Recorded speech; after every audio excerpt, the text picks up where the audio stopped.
11:16 p.m., 6/24/2023. The last chapter of Honey Baby Mine. Walk. 15. What we leave behind. Diane. Last walk for a while. You were right about them riding my canola into Chesapeake shores if I need it, bless them. And there's a temporary ban for starters on the spraying of glyphosates. Laura. Yes, I'm so glad. You should be proud of what you've accomplished for the health of that part of the country and for your ability to work again, too. And you're so strong now, I can barely keep up with you. This walking and talking thing worked, didn't it? Diane, yes, it worked. Our talking and your love have prolonged my life. I just know it. They said I'd be dead in 6 months. Instead, here we are months beyond that, and I'm so much stronger. It makes me angry on behalf of people who hear throw in the towel diagnoses and don't have someone like you to nurse them back to health or resources to fight. It's heartbreaking to me. Doctors should never write off a patient. It's like my father said, you don't ever give up on life as long as you are in life. And now that I'm well enough, I get to work again. Laura, and I'm gonna go get Ellery ready for college. Mom, it's really freaking me out. Jaya said you better get used to it. I'm gone in like a year and a half. I was like, Jaya, slow down. You're in 8th grade. Diane. Oh, honey, that's a sign that you did a good job with your kids. They feel secure and they're ready to make their own way. And it's time now for them to be out in the world. I see so much brilliance in them and their passion has not yet been freed. It's time for them to figure out what they want to do in the world and to go out and do it. They have a beautiful foundation, more in terms of education and love than I was even able to give you. Here's a question. If, God forbid, your life ended now, what would you want your legacy to be? Laura. Listen to you asking the tough question. Listen to you asking the tough questions now. We've come a long way on these walks, haven't we? Diane. Yes, I learned from you. And the legacy question is something I think about so much. Because when you're in your 80s, you feel you have to remind everyone of anything you ever did. People forget so quickly. I've been in over 60 feature films and 157 television shows. I've gotten a crack at a truly great part approximately every 8 years. 50 years with some truly special roles. The Wild Angels, Alice Doesn't Live Here Anymore, Wild at Heart, Rambling Rose, The Cemetery Club, Joy, The Last Full Measure, Gigi and Nate, and just now Isle of Hope. I've been nominated 3 times for an Oscar and won some 70 awards for my country, including the British Academy Award over Ingrid Bergman. Not chopped liver. No, it isn't, Diane. God gave me talent and I worked hard, but I'm a lucky duck. That's why I'm a SAG board member for 30 years. I'm fighting to pay it forward for those not as lucky. I have done all this work and cannot let it die. I also think I need to stay present for my grandchildren. But really, my main legacy is you, Laura. Your gifts are enormous, and you're the best thing I gave the world. Laura. Oh, Mom.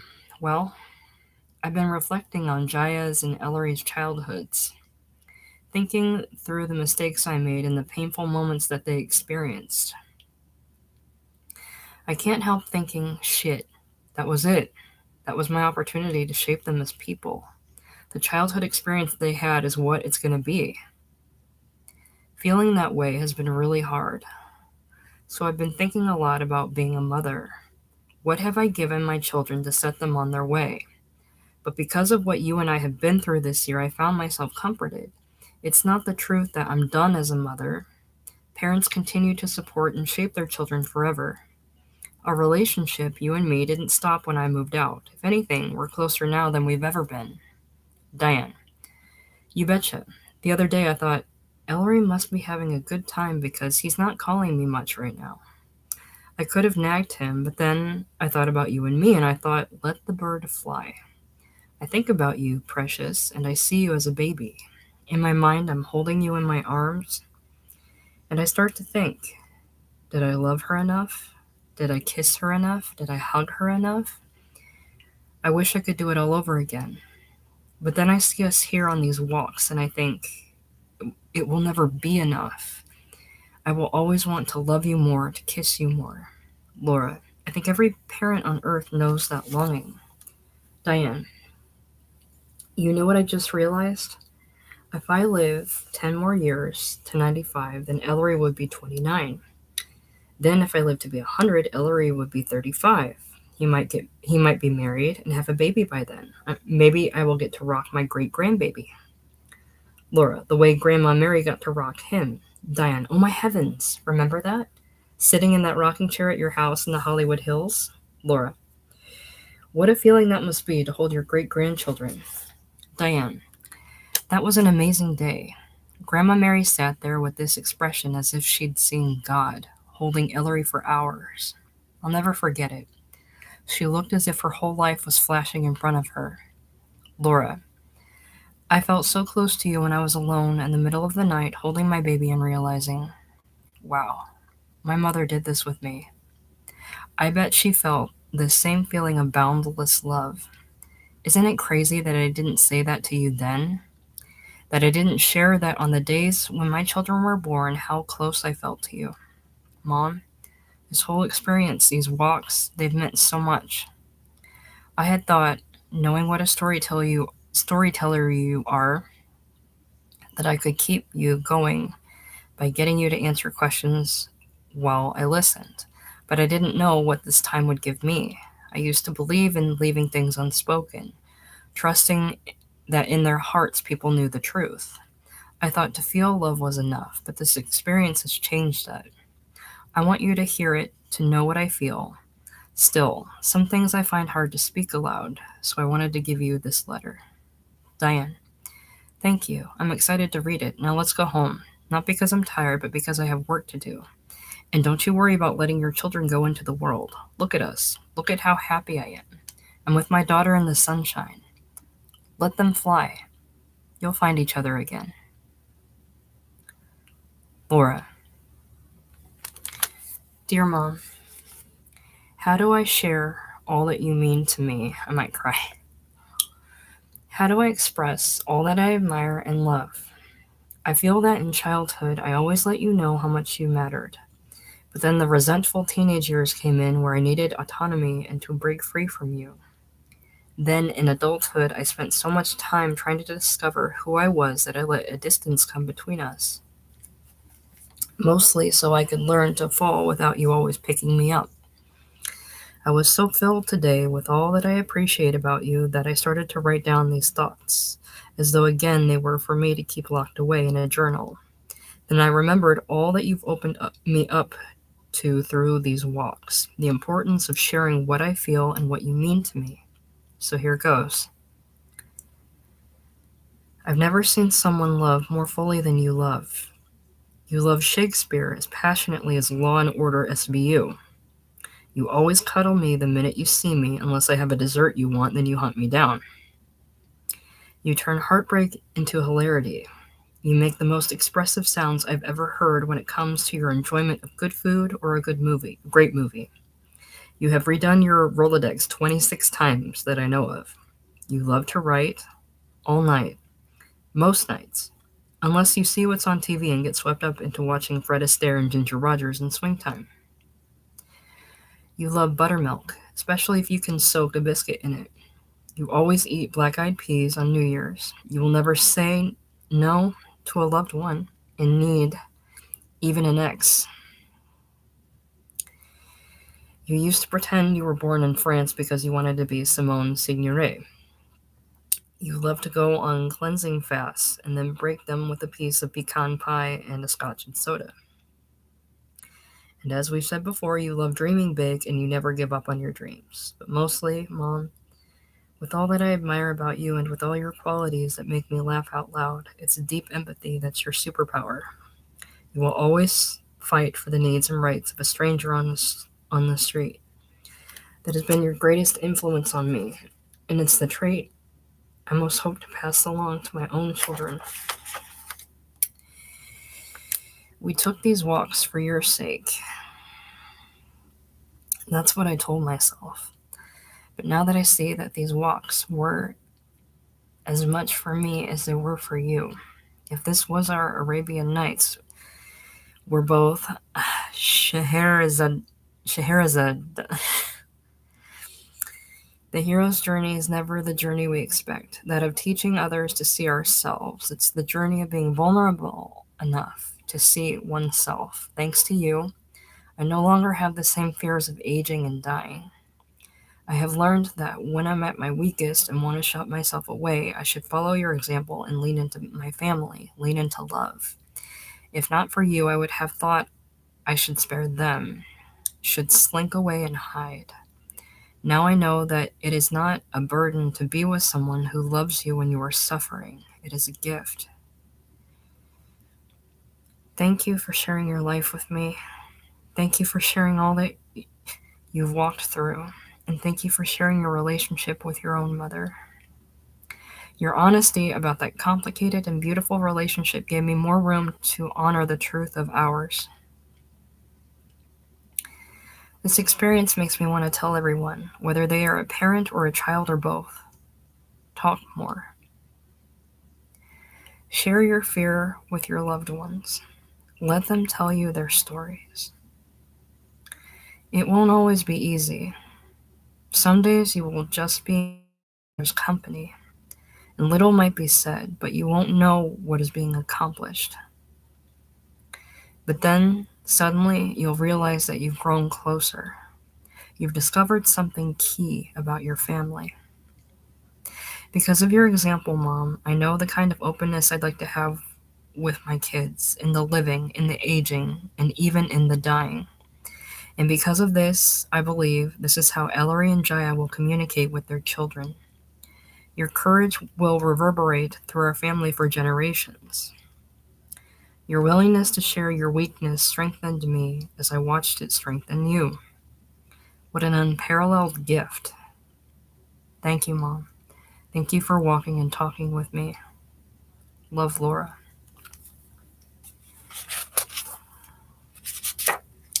There's an insert of a picture of Jaya, Diane, Ellery, and Laura on Ellery's 21st. There's an appendix. Questions to ask on your own walks.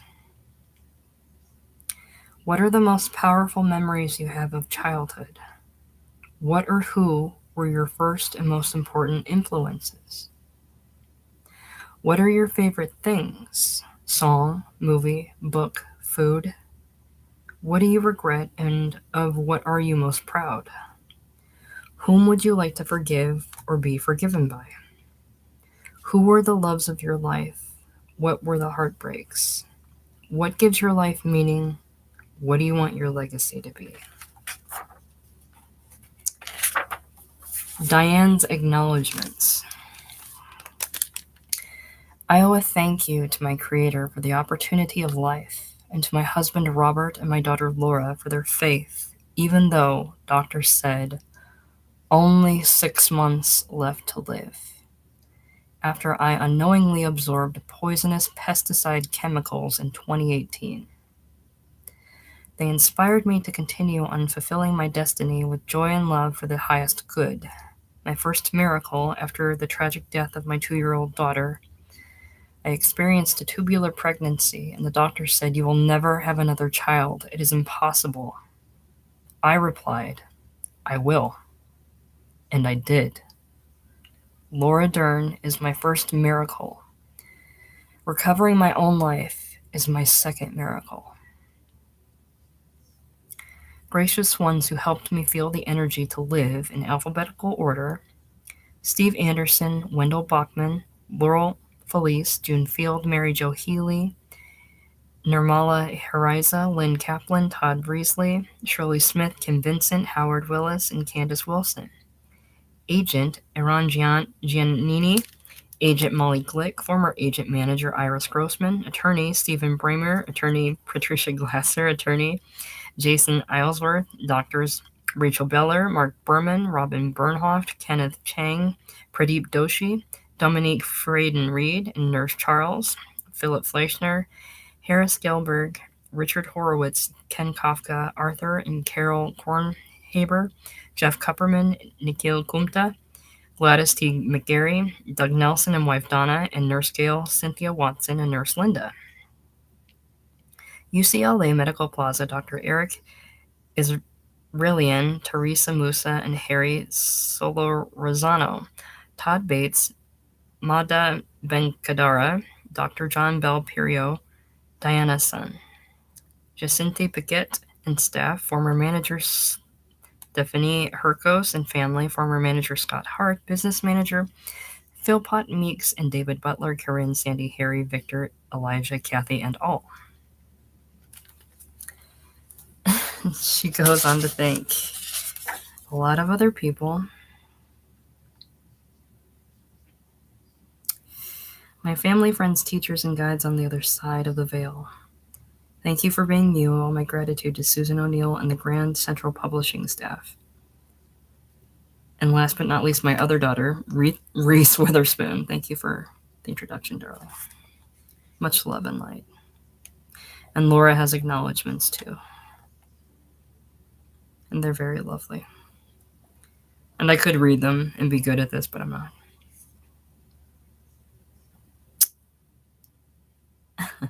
I thank all of you named above and so many more who have inspired me to want to live by the above motto, live every day like it's a memory you've chosen to revisit.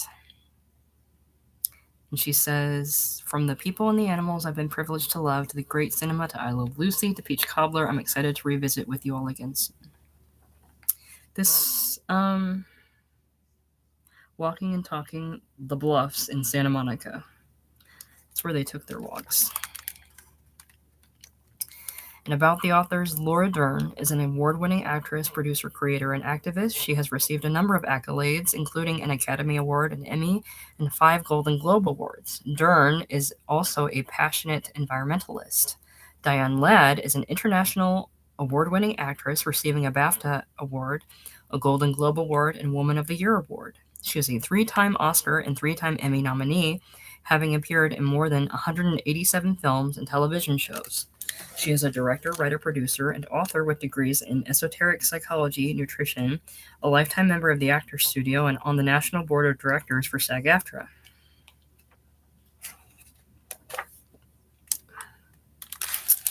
So that's the end of Honey Baby Mine. I'm going to ramble a little bit. I would have finished the other night, and I should have, but I had to cut it short. I've been a fan of Laura Dern for a while. I got into David Lynch's works in my 20s, like every curious film. I was going to say film nerd, film lover, I guess. And I watched all of his work, and he featured her very prominently. And she's always a joy to watch. And I knew of Diane Ladd and then learned to know that they were mother and daughter. I've said it before, I think this book could kind of easily be written off as like possibly a cash grab or something from celebrities. But it was nice in its presentation. And I'm happy to see how honest they were about Diane's situation and how open they were about their relationship as mother and daughter, and their lives as actresses and their personal lives. I was very curious to read about Bruce, but even now, even though you learn that, he cheated on Diane, you can also learn that he lost a daughter. He lost a daughter, as well as Diane. And I think it messed them up both, in different and same ways. And they had to deal with that in their own way. And I think that's a bigger deal than the cheating. The cheating is not nothing, but losing a kid, I can see how that could break people up. I've seen it in real life, and it's devastating. It's not something you plan for or sign up for something that happens, and then you have to move forward somehow. I think the thing that touched me, one of the things that touched me most about this book is that Diane said it in the last chapter. Now I gotta look it back before I give this book back. I need to return this book to the library. And it's something I kind of struggle with in my own life, and it's nice. There's only 2 pages. Now I gotta find it. You don't ever give up in life. Or I already screwed it up. Okay. You don't ever give up on life as long as you are in life. And I think the thing of it is you kind of have what's possible. I'm someone that I'm not confident, and I sit on the sidelines and I watch other people live their lives, and I watch other people take chances. And that's not bad. But if you're a living organism, I think your natural instinct is to go, not to sit and stagnate. And it's interesting that Diane kind of always held this torch, but when it came to her health, and she was told she had X amount of months left to live from professionals that probably, I assume, they made that conclusion based on like her diagnosis, but and she kind of took that as gospel until Laura said no. They said, if we can get you up walking, we can build your lung strength. And they did. And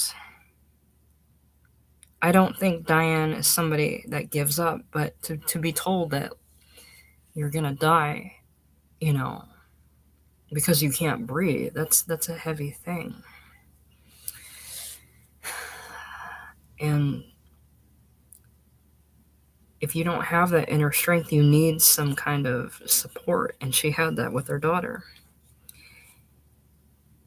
And getting back to what I was rambling about, I'm somebody that kind of gives up easily. I succumb to resigning to things because I'm insecure, or I'm scared, or I don't think I'm good enough, or whatever it is. And I think it's an important thing to note that you don't ever give up on life while you're in life. And it's like, I think I know that deep down. I can rattle off like all the idioms and all the cliches, but I can't live it. I can, I just haven't. And I don't, and it's like bridging the two. And it's, you didn't ask to be here, but by some miraculous chain of circumstances, you are here.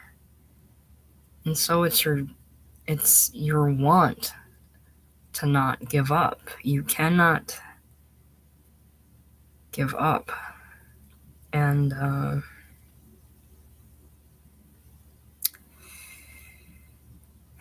it's something to take into account and kind of go to a room with a chair in it and sit down and think about. I'm constantly looking for things that will move me, inspire me, create some kind of spark in me. And sometimes you have to create it yourself. You have to create it yourself. And Diane was lucky to have Laura help create it for her, with her. So, anyway, Honey Baby Mine. I didn't intend to read this whole book aloud and put it up on my channel, but I did. And there you go. It was a good book, and I'm gonna wipe it off, sanitize it, and return it to the library. If you listened to this whole thing, which I don't think anybody will, but if you did, I hope you enjoyed it. And that's all I have to say. All right. Love you.